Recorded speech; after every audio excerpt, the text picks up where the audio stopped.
So, yeah, it's been a minute. I just wanted to give you all a little taste of what it feels like to wait. But you probably already know that feeling, you know, like when a streaming network drops a cool series and then disappears for 5 years before season two. Yeah, that type of stuff. Well, that's not my story, though. Honestly, I'm going to keep it real. Art imitates life. It's been about 2 months since my last audition. Wait, hang on. Actually, that's not true. I just got an email from my agents right now about a self-tape. Look at that. Seriously, I still feel fortunate, even after waiting a couple months between auditions. It's the same thing with this podcast. Finding the right people to sit down and talk with, man, it's tough scheduling actors. I mean, fellow podcasters, if you're listening, please send me some suggestions. I'm open. Which brings me to my next guest, Paul Deo Jr. I call him Paulie. We go way back to our NYU grad acting days. And listen, he's always been pure joy. Given everything he's lived through, he's the kind of artist who still walks in the room with a smile and spirit that says, let's create. It's in his blood. So today we're talking about joy, not the Instagram version, but the kind that shows up even when life doesn't make sense. Let's do it.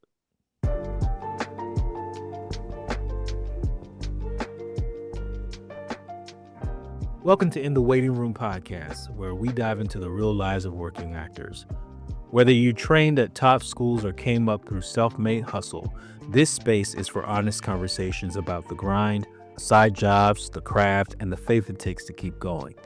I'm Rashad Edwards, your host, and this podcast is about the journey between the big breaks. Follow us on Instagram and TikTok at In the Waiting Room Pod, and if you're a working actor, fill out the survey in our bio so we can learn from your journey too. Let's get into it.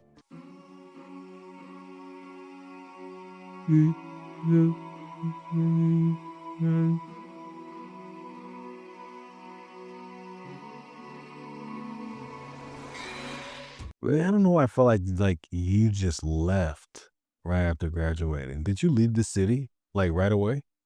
Kind of, but not really. I just started working so much regional stuff and spending a good amount of time at home, especially when my mom moved back and stuff like that, and just spending time around family. But yeah, people were like, I thought you moved to LA. I thought you moved to DC. I was like, nah, I kind of just locked in and just was working regionally and really enjoying it. My first job after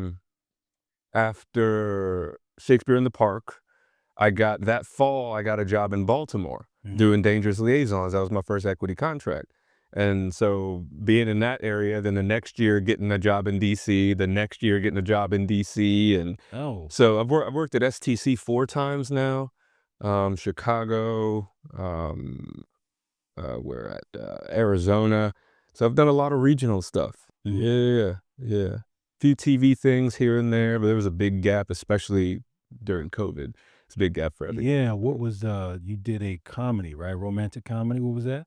Oh, Set It Up. Yeah. That was I worked with the guy who was the office buddy with me, was an NYU guy. I can't remember his name, but it was fun just being on set with him. We showed up and it was really gloomy out that day, and the director was like, we're gonna have to come back. The opening shot of the office, I wanted to be sunny because there's a downtown office with like beautiful view. Like, I want the sun to be coming in, so you guys are gonna get an extra day of pay. We were like, yes. It's like double my pay. Yeah, let's go. But yeah, I got to work with Glenn Powell. We were basically just like office douchebags. But even between takes, he was a real nice dude. No, I remember. It's like, yo, look at Paulie. Yeah, I got so many texts from people who still watch that movie. They're like, is that you? You're like, of course. I mean, I don't think there's anyone else that really looks like you. You have a very unique look, and especially with the stash now. Yeah, man. I don't know why I had to do a mustache for I did what is it? Importance of Being Earnest. And so I had to rock the mustache, and I kind of just ended up liking it. And then I was watching like Good, the Bad, and the Ugly, and I was like, yeah, I like it, but with like some scruff on it. I was like, I don't know. I kind of like this look. So you just kept. Yeah, I've been rocking with it. Most productions will have me like kind of shave it. For the last one we did, it was like post-apocalyptic. So it was like I had beard and everything everywhere, and just recently last week finishing that, I was like, all right, I'm gonna go back to this mustache. Nice, nice. Are you still in Harlem? Yeah. Yeah. Mm. I was out in LA for a little while. During COVID, I actually went out there. A friend of mine does music, and with everything shut down, he was like, yo, if you want to come out, we have this house in Vegas. It's an art house. It's this music studio. He's like, if you want to come out and storyboard my album for me. I was like, yo, it sounds great. Flex another artistic muscle. We've always wanted to work together. You do that? You do storyboarding? Yeah, I mean, all of it, man. I love putting that stuff together. And so we shot a little short film out in the desert, that like basically was like 4 or 5 of his songs, the first part of an EP that he wanted. But just working with him, I got to flex so many muscles. I got to shoot content. I got to pick out outfits. I got to do everything kind of around the artist Mm. in a way that really I was like, dang, this is fun. It was fun. It also made me look at myself in a different way as far as like how I'm presented. I'm not really on social media much. But like, oh man, if I needed to run someone's social account, so like even I think for my dad, where I'm like, man, I should really take over his account, or if I wanted to do a documentary on him or something. So it just gave me this sort of content lens that I've really found to be a lot of fun. Yeah. Yeah. So I was out in LA. We went out to Vegas, and then his family is in LA. His wife is a partner and kid. So we were kind of going back between both. But it was like I was out in Vegas doing that kind of a work during COVID times. Then my agency closed down here. I literally got a call from my agent when we were on a back desert road on a road trip, like taking pictures of this abandoned building with all this graffiti on it and stuff. And she had called me before, and I like just didn't pick up, and I didn't see an email. So I was like, huh, I wonder what this could be about. Like, there's no auditions happening right now.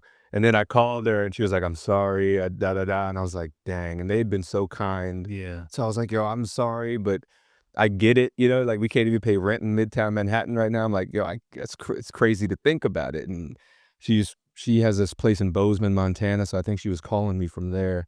Um, and it was just like a nice thank you for everything. And now I'm like at a literal crossroads in the middle of the desert, being like, wow, okay, so that's just not a thing anymore.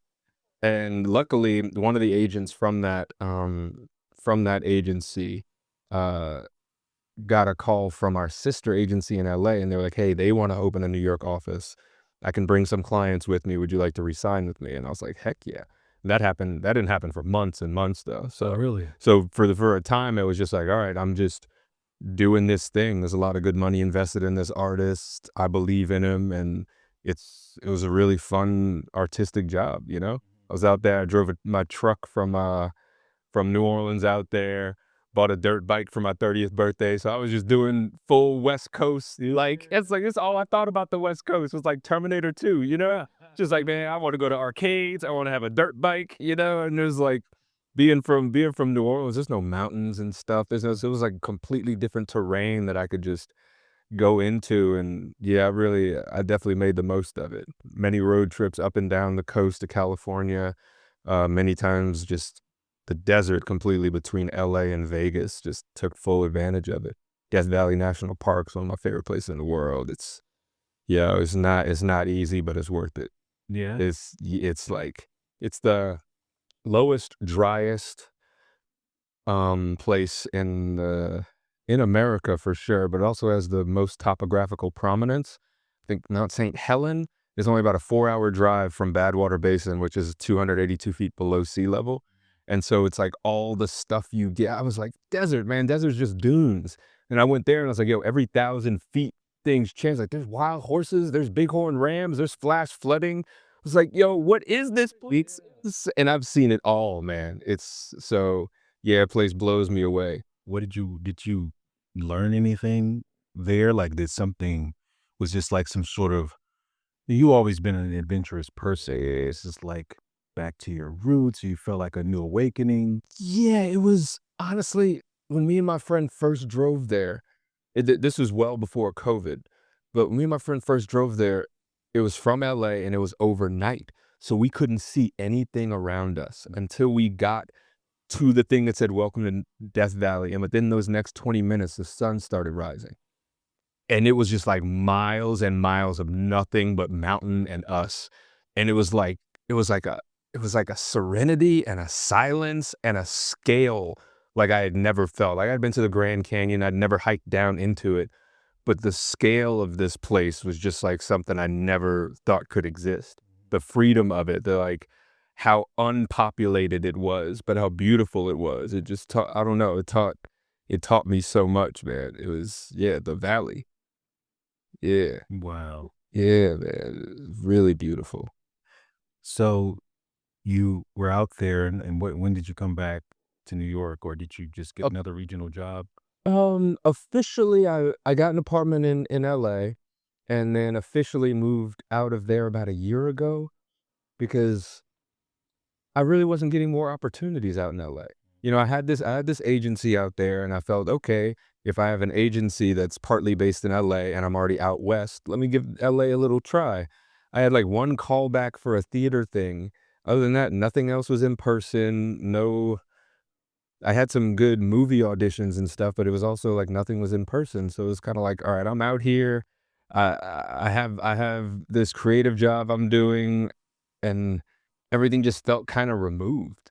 You know, it felt removed from family. My brother was out there, so it was great to spend so much time with him, spend his birthdays with him, invite him over for holidays and stuff. But having my dad so far away and my mom so far away, and with everything that's happened in the last 5 years, it's like a lot of family has passed away. Yeah. A lot during COVID. I've lost some friends, and it was just like, all right, man, why am I trying to water this thing that's way out here? Mm. You know, it's like, so over the past year, it's been so nice to have the flexibility of, yo, I'm gonna go down and see my mom. I'm gonna go see my dad. I'm gonna do this regional job, this and that, and it's just been fun to have that kind of flexibility, man. I've been taking the Amtrak Yeah. to that's called the Crescent from New York to New Orleans. It's like 36 hours or something like that. I've been, yeah, man, just Sleeping car?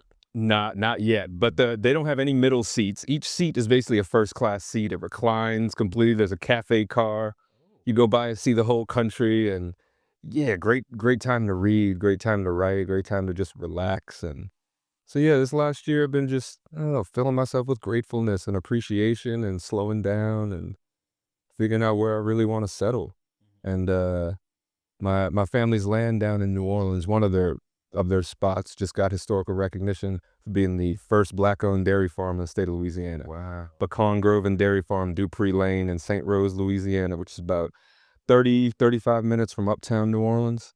And that's nice. How long has that been part of the family? So long, man. Uh, Man, I wanna say late 1800s.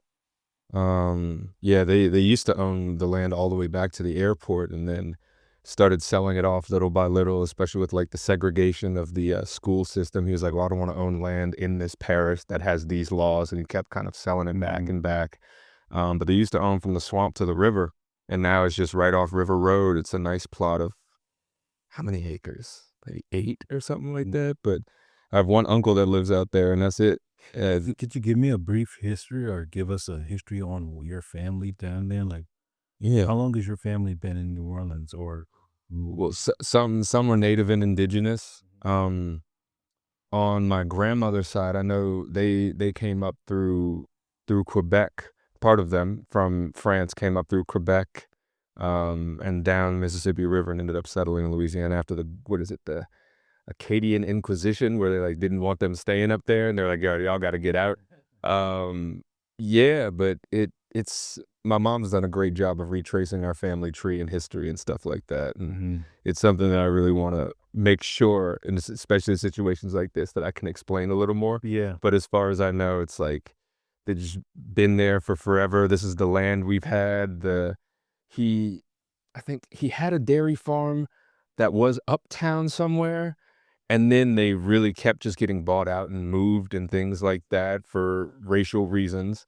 And he was like, yo, if they close me down here, I'm gonna go here. If they close me down here, I'm gonna go there. And so it's really just a story of resilience. Was that mostly That, like competition, people trying to eliminate the competition? yeah, pretty much. Yeah, it's like this, you ever seen the show Tulsa King? I've looked this show up.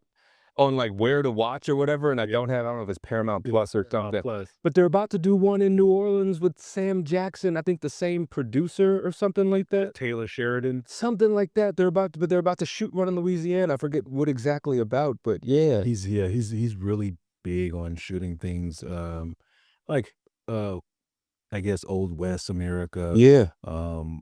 even current things that are but mainly about family legacy. Yeah. And, you made me think of that because in this they're now in season 3, and in season 3, they're dealing with a distillery, and in these 2 families Mm. who are, I guess, have been at odds with each other for years and decades, and there's this one, you know, evil factor in the situation that wants to take over everything and will do anything to do it, to take over, and, you know, a lot of a lot of things come down to that, I feel like, Mhm. that good versus evil thing. Yeah, no, I want what you have, and so I'm Mhm. gonna do evil things to take it away from you. Mhm. You know what I mean? Mhm.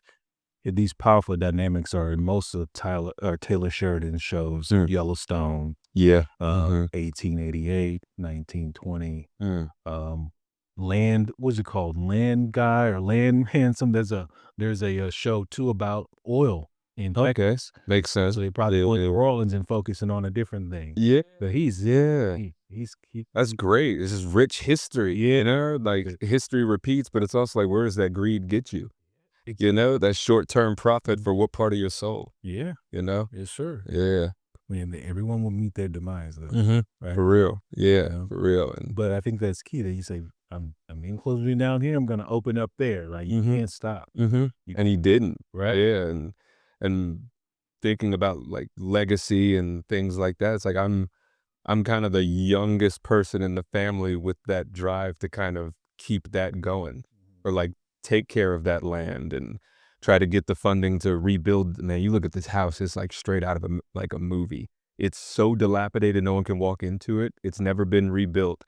But it's like, man, if I just had few cows in the back and could offer people butter, Yes, just be sir. like, "Yo, this is still the Dupree Farms. This is still this. Is hey, you want a pound of pecans?" Like, I still like, you know? That's nice. So just little things like that, and yeah, like like one thing is so funny. I always tell people when I look at contracts and stuff, the first date I check is if it's during Mardi Gras or not. Uh, It's like it really is. It's like a citywide family reunion, and it's something that, like, after Katrina happened, having to be up and away from it for so long for, 4 years in high school, 4 years in undergrad, and then 3 years in grad school where I really couldn't go, was like, "Yeah, it's too much time missing out on this." My family's Wild Chapatulas Mardi Gras Indians, and just missing out on the tradition wait, when of you that city. okay, what was it? You went very fast with that. What was that?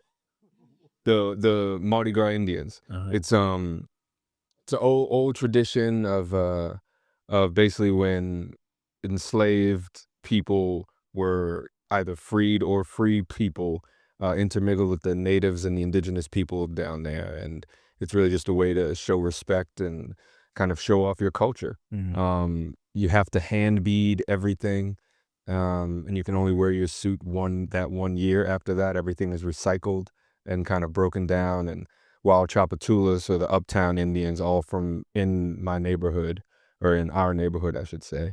Um, Same family as as, what am I trying to say? As, basically what the Wild Chapatu is like the musical Indians too. Mm. Make a lot of music and things like that. It's, the Neville brothers are also family members. So it's like that's all that same intermingled culture of just celebration and joy and music Mm. and praise. Yeah. Mhm. Do you see a difference between how Mardi Gras is celebrated now versus, like, traditionally? Are there some different major differences? Uh, it I would say just a lot of the tradition of, especially in the Mardi Gras Indians, of, like, the tradition of the weaving and the sewing, it's not it's not as magnetizing to the younger generation, which is another place where I see I can insert myself because 'cause I'm like, "Yo, this is, like, the best thing I get to do all year." Super Sunday when they come out and show off, St. Joseph's Night which is the night before Super Sunday, usually when they do all the stuff, and then Mardi Gras Day. And yeah, you get to it's just beautiful, man. Because right now I feel like the perception of Mardi Gras is a place to go down and get plastered, Yeah. bitsted and naked and throw, and just catch beads and stuff. Yeah, it's growing up in New Orleans, we were in such like the family section, the residential section of Mardi Gras. So for us, we never really got much of that. The further you get down to the French Quarter and, people try to bring their own perceptions onto it, it gets sloppier is all I could say. Yeah. There's a famous Cops episode of this guy, the the chief of police in the French Quarter, and he's at a podium. And it starts the episode. He goes, "All right, folks, listen up. It's Mardi Gras time. There's going to be a lot of women showing their chest, and there's going to be a lot of men trying to reciprocate. Male genitalia is strictly prohibited." That's all he says. And then the show starts. The cop show. And this is an official Cops episode. Wow, you need to find that episode. Yeah, I know. I think about that sound clip all the time. Yeah. So what brought you to New York? He mentioned Katrina. Yeah. Originally, what brought you to New York? Yeah. Man, that hurricane season was like, there were so many hurricanes that were supposed to hit us and just missed. So there's a lot of people who had evacuated multiple times for no reason. So when Katrina's finally coming in, everyone's like, I remember I go to football practice that Saturday to look over tape from the game we had Friday. We leave practice and my dad's like, "Yo, we gotta go." And my mom was already out of town on business at the time. She was like, "Y'all gotta get out." And I'm like, "Yo, I'm sick of leaving. I'm sick of doing this. I'm just gonna stay through this one." And they were like, "No, you can't." So, usually we'll take like a day or two, go to a city or go see family or something like that. And this time it was like after that first day or two, it was like you're watching your city on the TV, like, "Oh, we can't go back." So my dad being partly from New York, born in New York, I was born in Queens. But we moved down to New Orleans before I was even one. Oh, So it was like, all right, we had the family support in New York.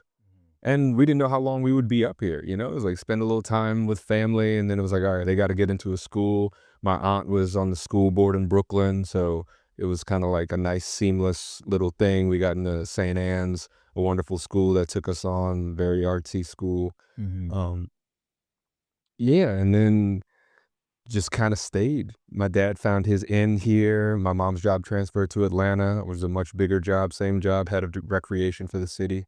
And yeah, so that brought me to New York, but yeah, the school was just such a great school for me to explore theater. really? Yeah, Is I it was their introduction to theater? my introduction to theater was after school Shakespeare in 5th grade down in Louisiana. And that's when I was like, yo, Shakespeare's the greatest. But they just they took theater, I don't want to say more seriously. It was just like more like theater. It was less like a presentation we're going to do this presentational show for your family Yeah. every year. And it was more like, no, this is like gritty, real stories. This is theater. This is acting. It was just there. It was a different caliber once I got to New York, even in high school. And then went to college in Connecticut at Wesleyan, which is a wonderful, wonderful theater program, incredible film program as well. But the professors I had there were absolutely incredible. And then right after that into NYU. So for those 7 years well, 7 years, nah, 11 years of education was all in this little area. And yeah, really theater wise, I've done one equity contract in New York, which was actually this past summer, working with New York Classical, doing some Shakespeare outdoors in some of the parks in Central Park, in Carl Schurz, and then in Battery Park, which was, yeah. Wow, and essentially your first love in theater was Shakespeare. Yeah, Thank yeah. you. And it's what I do most in my career, honestly. Did you ever imagine that? Like, It's what I dreamed. oh, you I do. I mean, I when I got to do the Tennessee Williams and play Gentleman Caller, that was fun. Just doing Metamorphosis, the Greek tragedies was a lot of fun, really big and bold. But no, Shakespeare is definitely anytime I see any theater doing a Shakespeare, I'm like, when it's worth it, it's like, yo, please get me in for that audition. Yeah. Please get me. But yeah, I love it so much. Yeah. So are your LA reps repping you in New York as well, helping you get They out have here? they have a New York office here. So, and I really only talk to the New York office. The LA office will send me certain things, but it's mostly the New York office. Yeah, yeah. So would you call yourself more of a stage actor than a TV actor? It's what my resume says. You know what I mean? It's not like I don't go out for TV or film things. I had good luck right after grad school getting, I was on Law and Order SVU doing Set It Up and like spot on High Maintenance and a few little things. I recently did a little spot on Elsbeth last December, and that was the first time I'd worked on screen in 5 years Yeah. or something like that. I mean, with those COVID years in between those 5 years, but yeah. Yeah, it is. It's mostly been a stage career. And you say mainly, what's the percentage of your income that comes from acting? I would say maybe 50, And how do you 50%. supplement the other half? I had that wonderful job working with my friend out in LA. We've since done a few other projects together.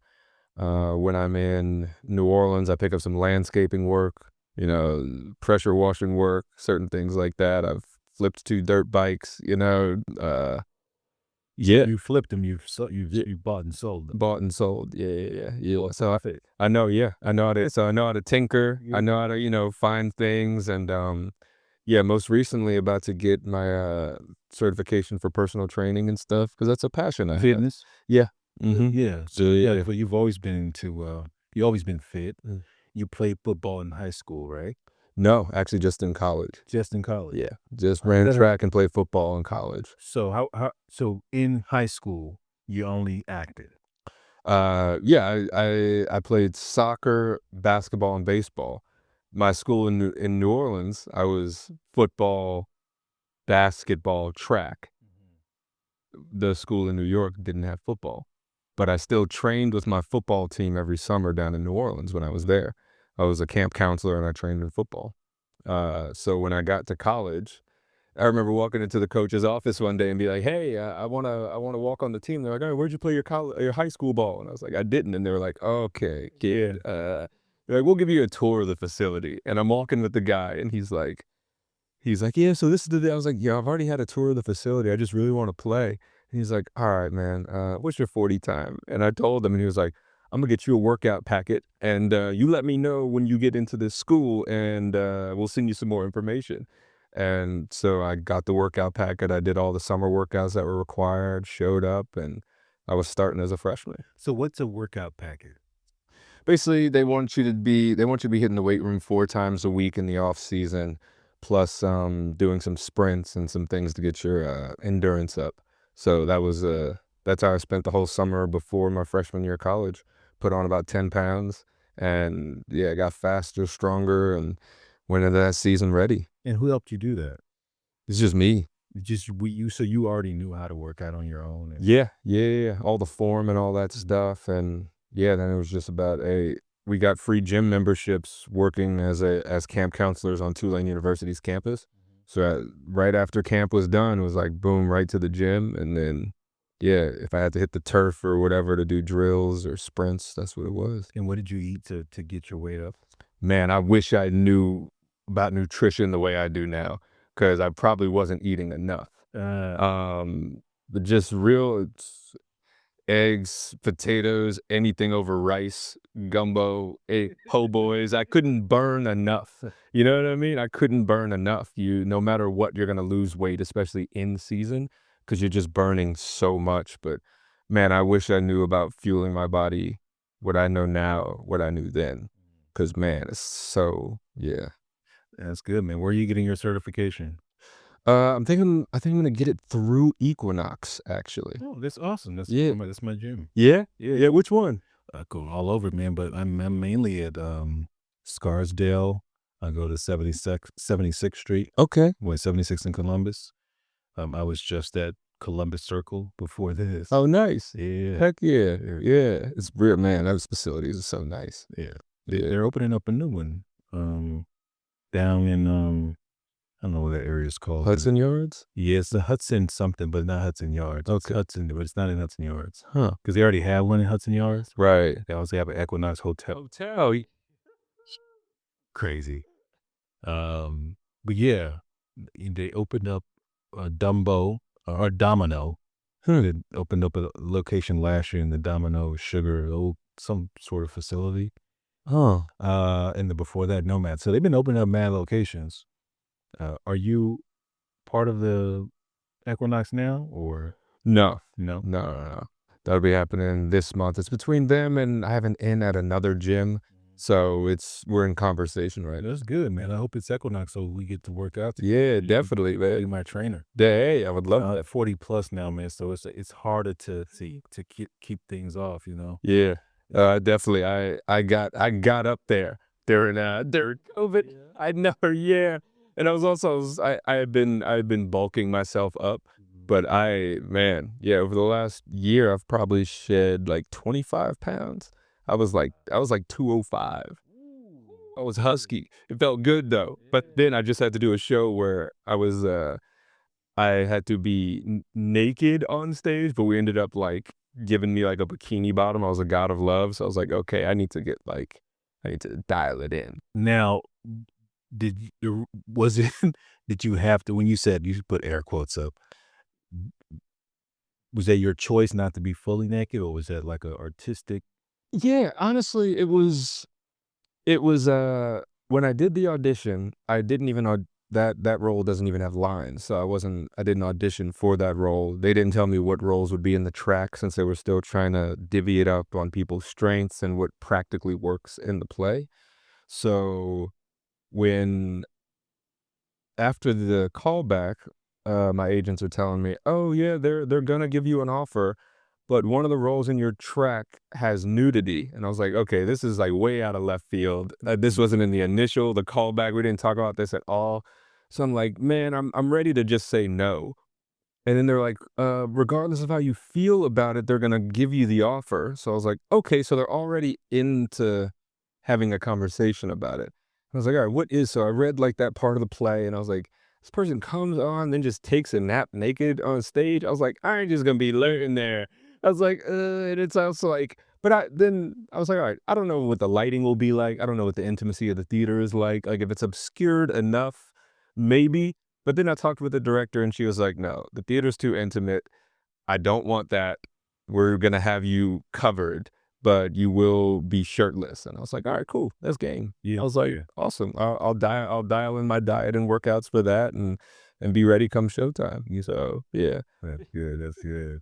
Hey, man, everything you have to talk those things through. Right? definitely. Yeah, I was like, I need to know. I don't want this to be any sort of like gray area. And then I show up and they're like, "Well, it is in the script." I'm like, "Nah." You have to pull up. What was that show that we did? He No, double love suicide. Suicide. Yeah, I was like, of course, everyone wants to gender bend for this play. It's like, yes, yes, for the geishas talking about having intercourse with like 30 men at a time. It's like, Crazy. all right. And then Claudius, of course, Cloud. like, let's go out naked. Like, why? We're men. Like, we'll just tuck our dicks between our legs. It's like, all right, man. All right. The craziest fucking craziest shit. You look good in that. You were the dad, right? Yeah, yeah. Yeah, you look great with that outfit. Yeah.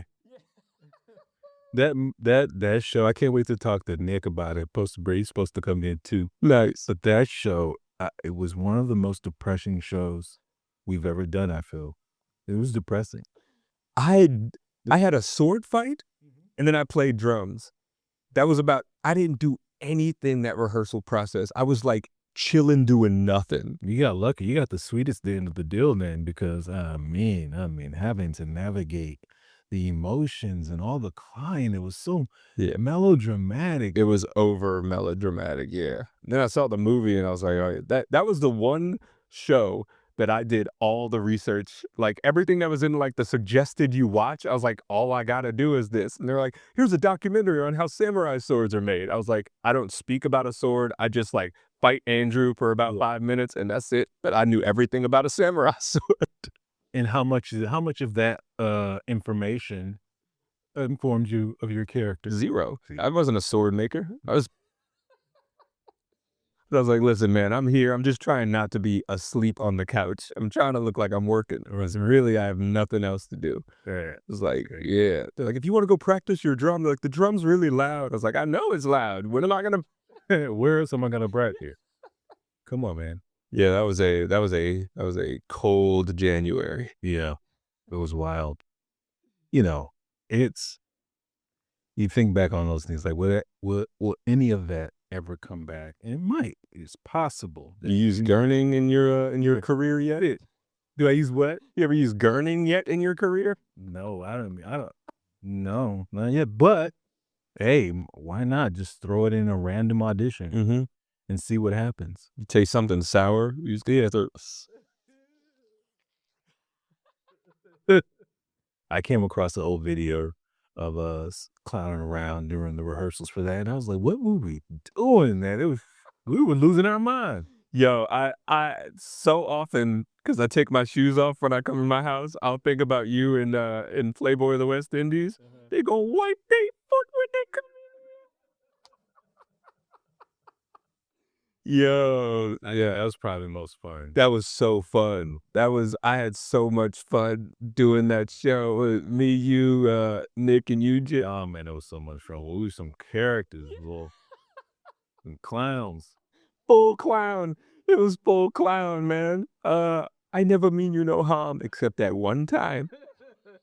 Funny. You know they made a musical out of that. What? Yeah, it was a Playboy of the West Indies musical.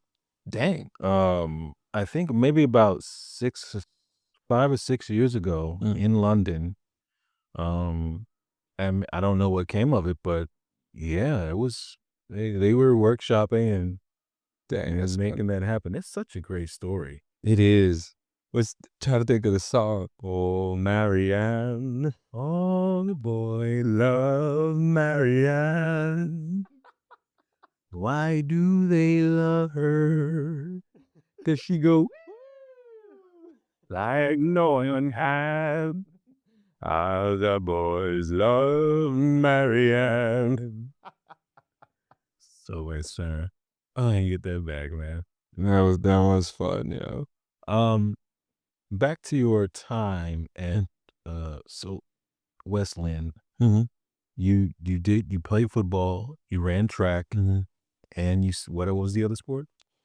No, just football and track at Wesleyan. I was recruited just for baseball, but then when I realized the baseball schedule didn't align well with theater, I was like, I'll do track. Because track, you hit a good time early on in the season. That time still holds for your seeding for like championships and later on. So I knew I could tell my coach, hey, shows were only one weekend in undergrad. So I could tell my coach, hey, this weekend I'm not going to run at this event. Or if that weekend was a home track meet, I could run the races I needed to run and then still make the show that night because we were right on campus. There was a few times where actually it was a meet I needed to run in. Someone drove me from Massachusetts back to campus, which was a little nerve-wracking. But yeah, and then the first season I didn't play football actually was because I wanted to do that production so bad. It was the faculty production. This guy Yuri was directing, who's now the head of Yale School of Drama's MFA directing program.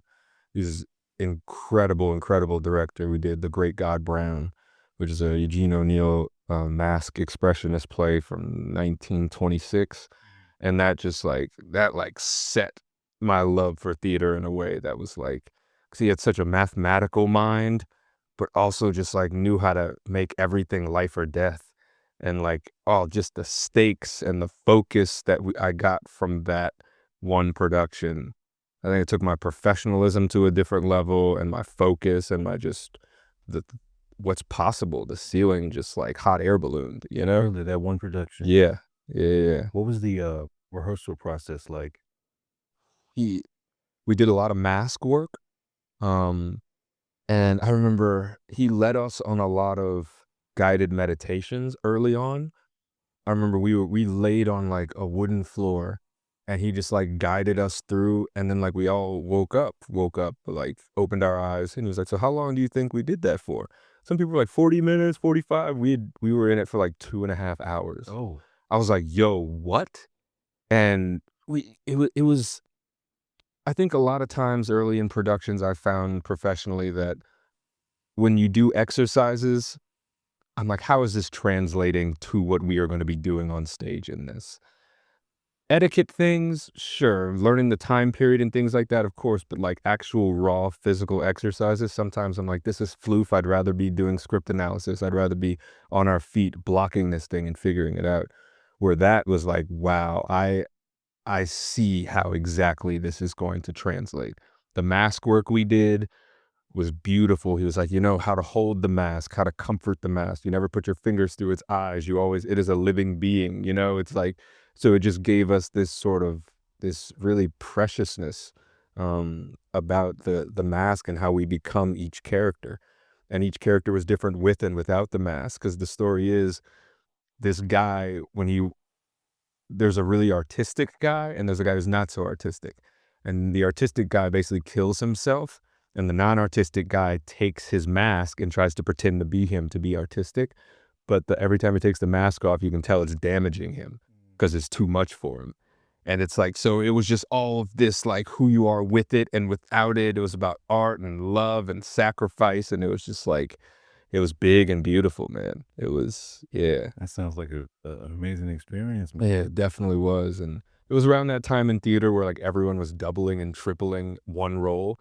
So it was like it started off as 1 and 1, and then the artistic guy started to get crazier and crazier, so he split into 3 people, so now it's 1 actor, 1 role, 3 actors all sharing lines and not sharing lines and moving together and then not moving together and staggering movement. It was, like, Whoa. sorta Jabberwocky at times, and then the 3 die, and then the 1 guy puts on the mask, and then there becomes 3 of him, and then 4 of him. By the end of the play, there's 5 of him, and it's just like all these actors trying to scramble to be this one person, and it was like, yo, it was deep, man.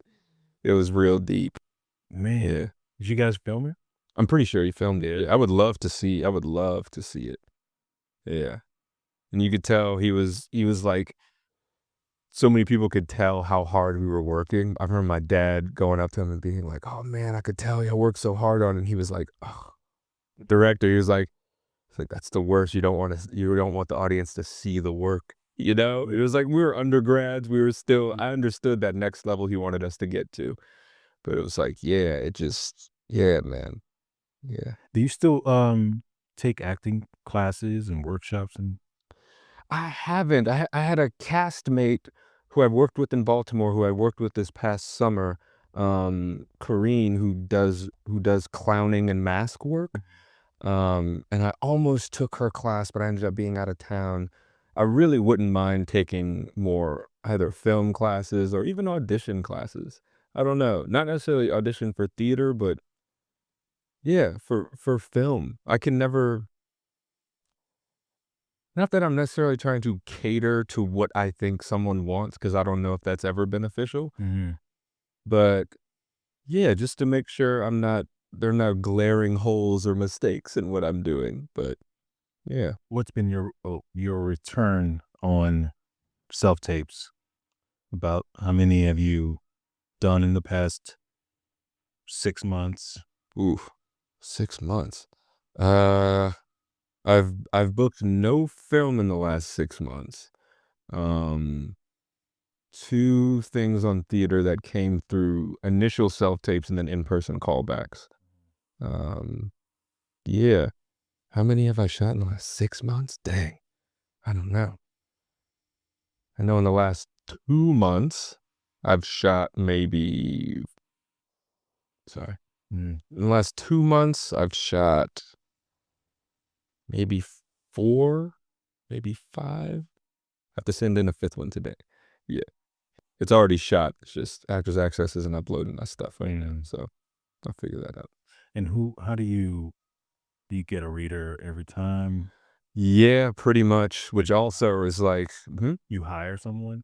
no, usually a friend of mine, usually an older castmate of mine or something, I'll be like, "Hey, do you have time to read this?" Like, I'm trading off with a castmate right now who needs help running understudy lines.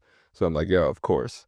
But that some people like the self-tape stuff. I really don't.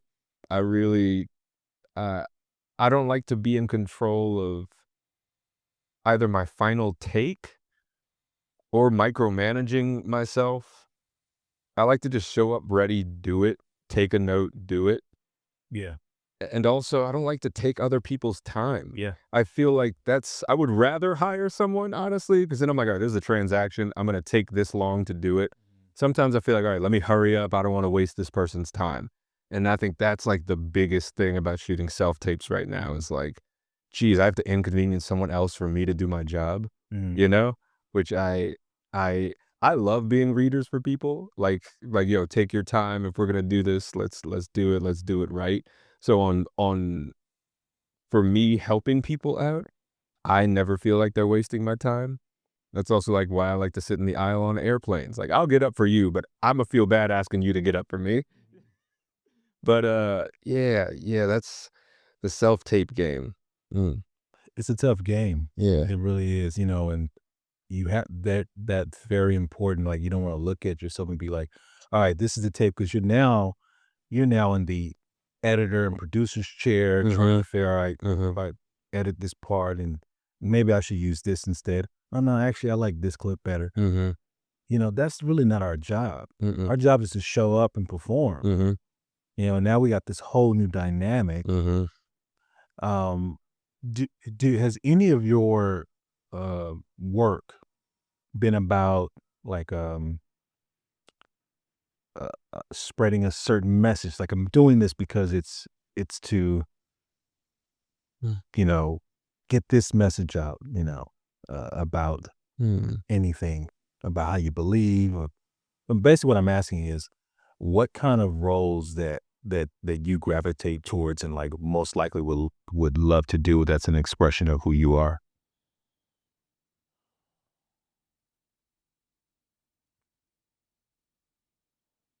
I'll say that hmm, I can speak as far as, like Shakespeare roles. I love difficult roles. By difficult, I mean roles that people are like, "Oh, I hate that character because." And if I can make you love that character, not agree with that character, but also get a new light on that character, I think that shows I think that shows my light, my humanity, and my perspective on things through a certain situation. Um, which I guess shows me or my thoughts on or to not comment on something, but really to walk in someone's shoes. And I feel like once you walk through that, it's like the judgment of it kind of dissipates when you can show the real love for that difficult person or that difficult character. Like getting to play Claudio in Much Ado or getting to play Bertram in All's Well That Ends Well.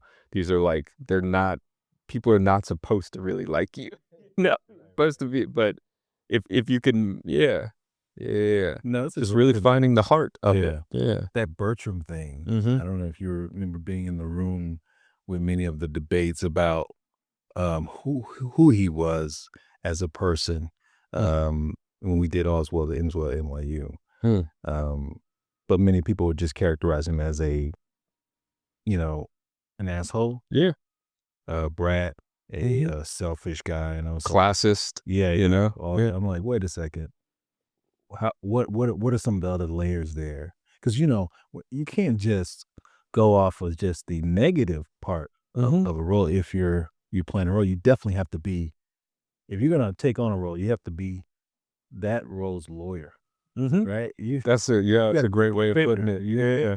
Like it's your job Mhm. because you never want an audience to be like, I already know who this is, Yeah. right? Because Mhm. like that's prejudice, Mhm. prejudge you based on look, based on Mhm. the two lines you just said. Mhm. But I think like the real craft comes in when you can change someone's mind right, just by how you said, "Okay, this is what I see in this Mhm, role.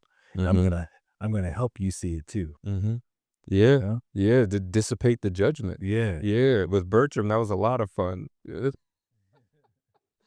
Yeah, 'cause you think of he's a guy who well, his dad has just died. He's never had freedom to make a choice for himself. right, He really wants to go to war. Everyone's saying he's too young. His dad dies. Now he has to go serve another king, but he's the head of his household now. And he can't even go get a woman for himself. right, for himself, his own. It's just for his own. Like, yo, I don't like you. I say women. Right, right, right. So yeah, just having that and not like I mean, you have to say the lines that what a physician's daughter and me? Come on, man. Like, so there is that element to it, but that can't be the only thing. Right. You know, people are rainbows, man. You got to find all the colors. So, Good way to put it. yeah. Um, any advice you would give to your younger self? Um, Hmm. Hmm.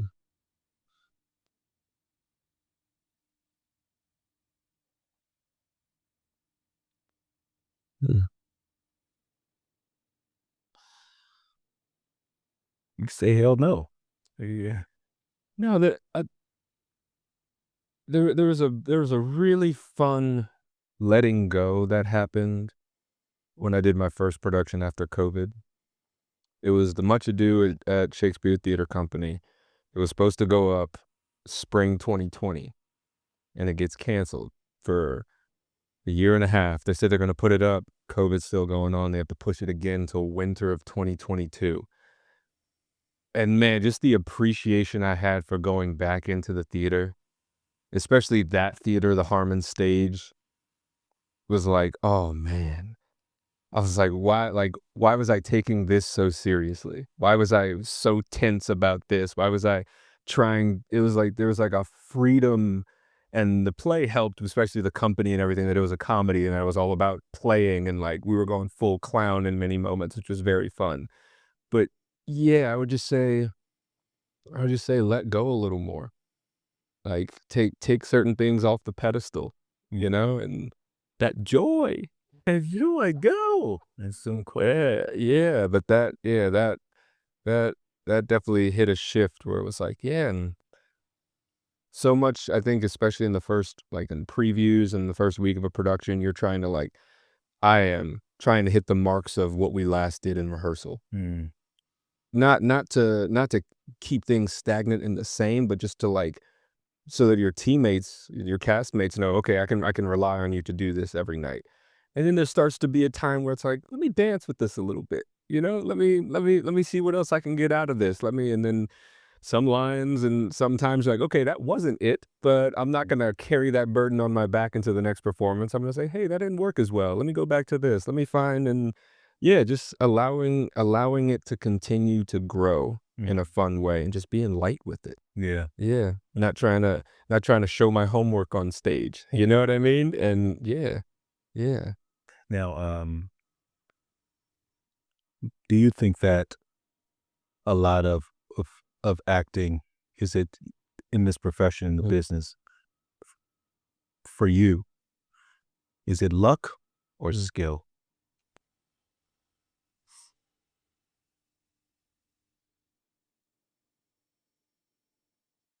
I I don't know if the most skillful person always gets the job,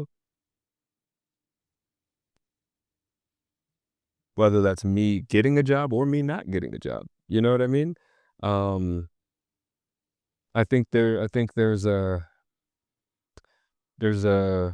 commonality between certain people who are like, "Oh, I have worked with them. I know they get my language and things like that," which I don't see as being something you can't outdo or outperform as someone who isn't maybe in that in circle.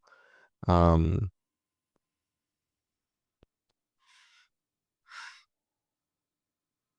yeah, that's a tough one. I don't know. I don't know. Yeah, Combination? yeah. And what is it, About Lara? What is it? hours of training? Is it about the amount of intention you put into the work, or is can a lazy actor Be a working actor? Yes, Yeah? definitely. I did. I think there are certain people who can just like pick up a script and go in unprepared and book a role. I think that is 100% something that happens. For me personally, I know I need to be over prepared every time I go into a room or don't. And yeah, I don't think that the latter or the first is a recipe for longevity and success. And also just like in my heart, I don't that's not how I want to present myself is someone who's unpassioned or who isn't gonna put their all into something. If I'm going to do the audition, I'm gonna fall in love with it, and I'm gonna try to give it all the skill and passion that I have. Is I don't know, they say luck is when what? Preparation meets opportunity. So yeah, sure, there's a little bit of luck. Yeah. Yeah, but I don't know if it's about getting lucky. Yeah. Yeah. Yeah. And then for that actor out there that is thinking about being in this business, what will you have to say to them?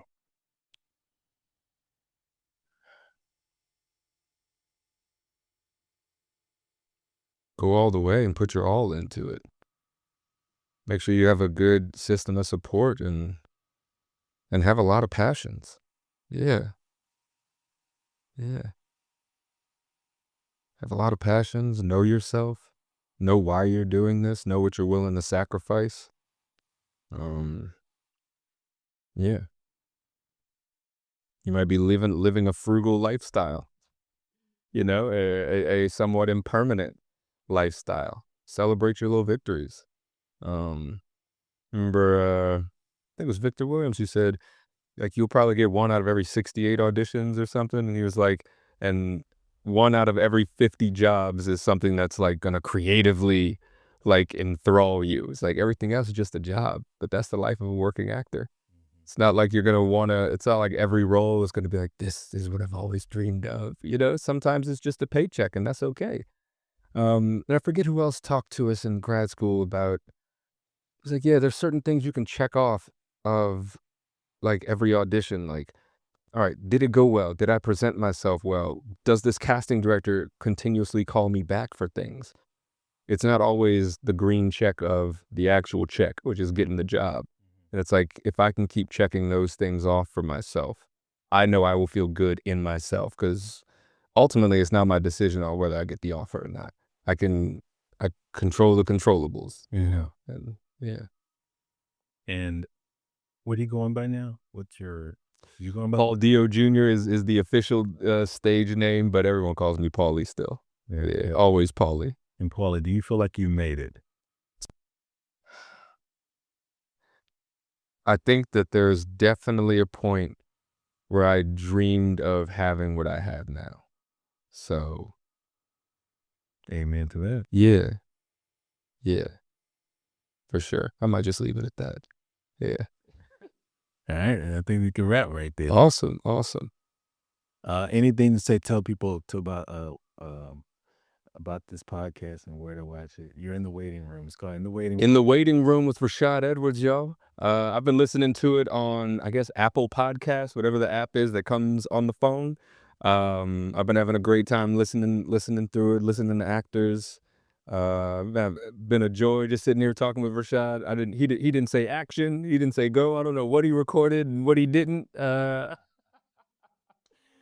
it's been a good time, man. Hopefully he brings me back for season 2. Of course, absolutely. This is good, bro. Yeah.